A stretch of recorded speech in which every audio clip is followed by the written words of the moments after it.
On the scale of sporting bombshells, though, it doesn't get much worse than the ugly and horrific allegations of racism against AFL club Hawthorn. And the timing couldn't be worse, as you may know, 3 days out from their big dance, the 2022 AFL Grand Final, which is back at the MCG. Now, these are historic allegations contained in Hawthorn's own external review into the way Indigenous players have been treated in recent years. That report has been leaked to the ABC. So we're talking about a period between 2013 and 2015, during Hawthorn's triple premiership glory. This was when they operated at their so-called best. Now, the key allegations include that the club demanded some of their First Nations players split from their partners and live separately from their family so as to focus entirely on the club's success. It also claims that one player, who'd been delighted with the news that his partner was pregnant with their firstborn child, was then urged to get rid of his partner by a group of coaches. That's the allegation. Now, those coaches allegedly in the report include club legend Alastair Clarkson and current Lions coach Chris Fagan. Today, Fagan stood down from his Brisbane club pending an investigation. Here are some of the reactions from the news today.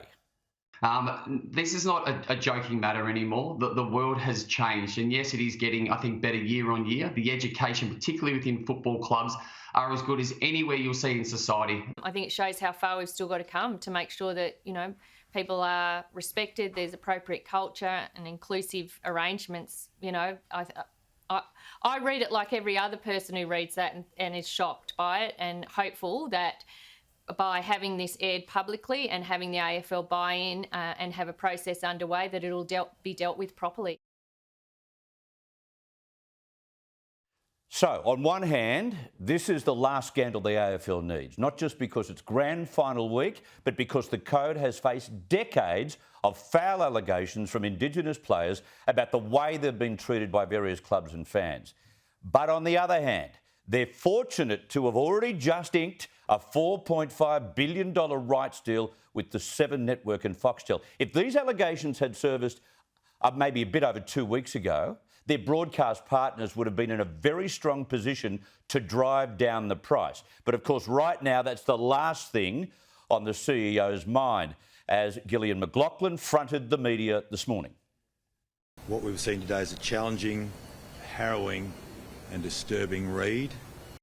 They are harrowing. The AFL will hold an independent external investigation into the claims, headed by a King's Counsel. But McLaughlin has a massive job ahead of him while that investigation goes on. He's got to deal appropriately with those former players and those families who reluctantly agreed to tell their story. Now, it's one club for now, but who knows how many more will fess up to similar behaviour. I acknowledge the hurt, the anger and the grief of the people who've shared their experiences and told their stories, and all of those impacted. It just makes sense that if you think that Hawthorn is the only club that may have mistreated its Indigenous players in recent years, you haven't been paying attention. You can go back way to the early 90s, the way Nicky Winmar was racially abused then, and St Kilda's Peter Everett racially abusing a Melbourne player in 1999, to Adelaide's policy of only recruiting Aboriginal players with at least one white parent, and the banana thrown at Adelaide's Eddie Betts by a female supporter. The AFL seems to be forever bunkered down dealing with claims of racism. Now, to be fair, the AFL has got current-day workplace policies in place, such as Indigenous best practice guidelines, cultural awareness courses, and even an Indigenous advisory board.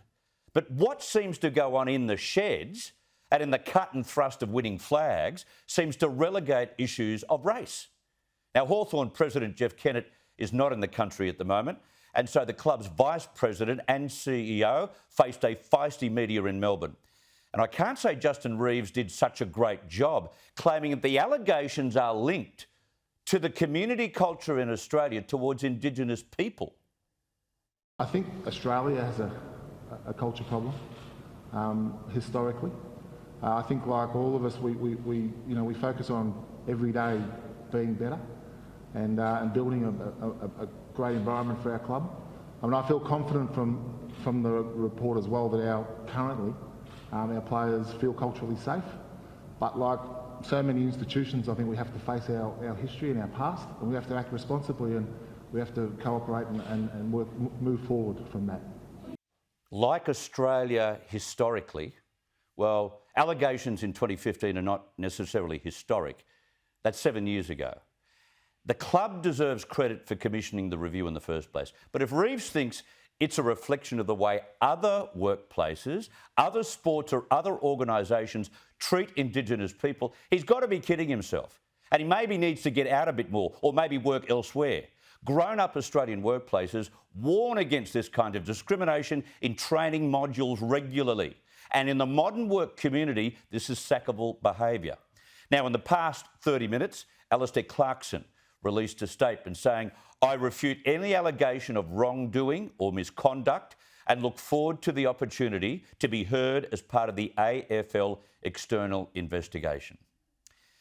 Nonetheless, another racist issue has taken the gloss of a mighty grand final between Geelong and Sydney. And maybe it's exactly the kind of deflection the game needs right now to enable it to get its house in order once and for all.